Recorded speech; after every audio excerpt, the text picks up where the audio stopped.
Zakaj je dobro, da imajo evangelijski kristijani svetopismo z deuterokanoničnimi oziroma apokrifnimi knjigami?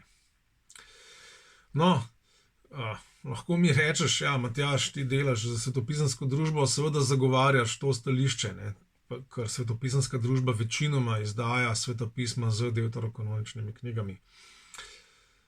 No, ampak ta zgodba je pravzaprav malo drugačna. Je zelo zanimiva zgodba, ker ravno svetopisemske družbe so odgovorne v veliki meri za to, da sploh obstajajo svetopisma brez deuterokanoničnih knjig.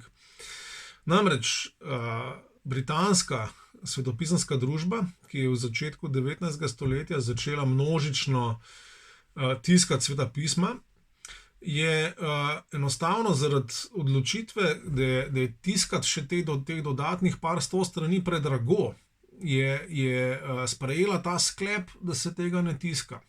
In takrat je prvič prišlo do množične ponudbe svetih pisem brez teh knjig.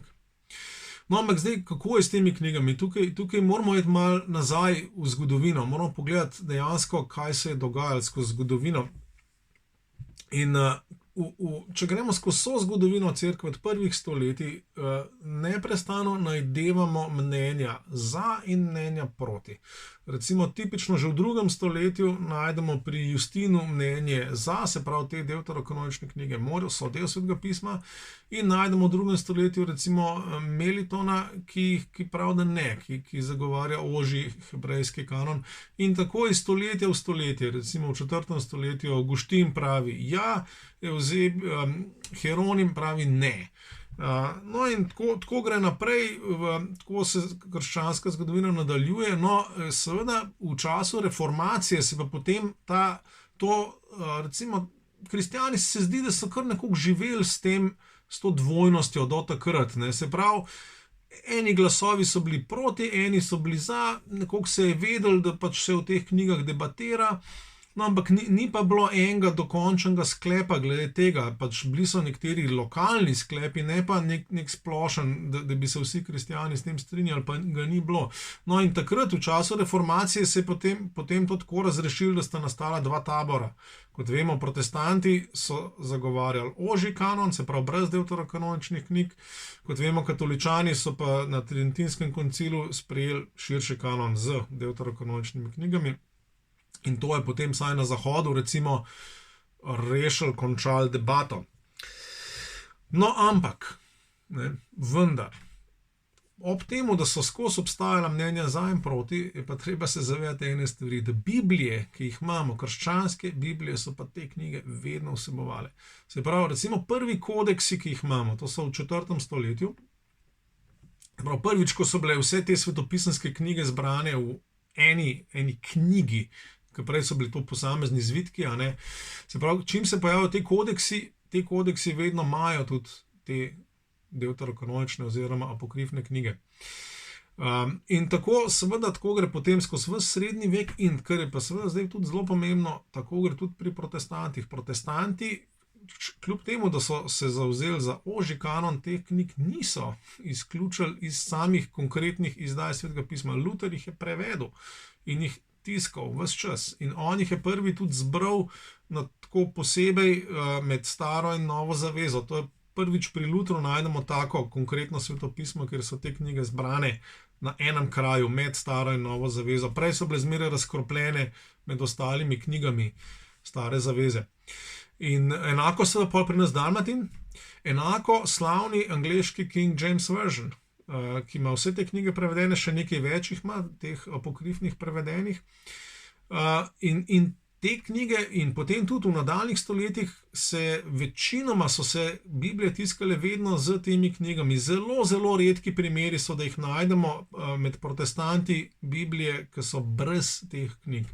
Kot rečeno, se je množično v bistvu začel tiskati Biblije brez deuterokanoničnih knjig šele v 19. stoletju z prav svetopisansko družbo. Se pravi, moja vloga je tukaj dvojna, ne, tukaj.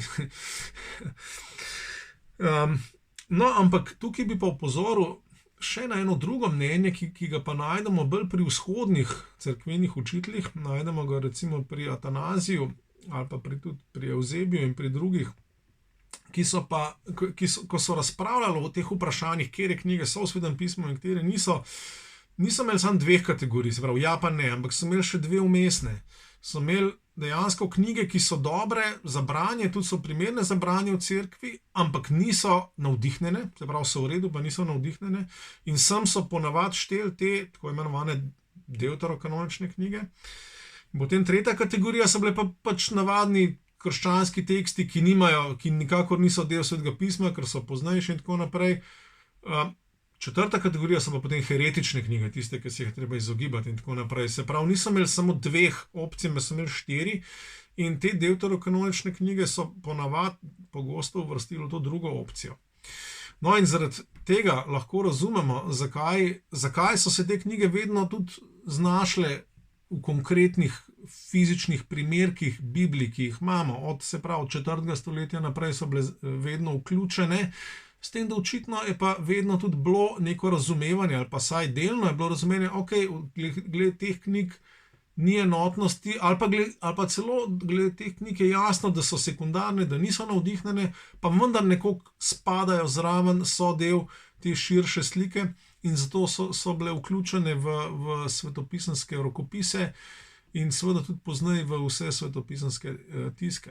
Se pravi, nekdo, ki ima svetopismo z deuterokanoničnimi knjigami, ima samo čist preprosto navadno krščansko svetopismo, tako, kot ga je imela večina kristjanov v večini časov na večini krajev po svetu.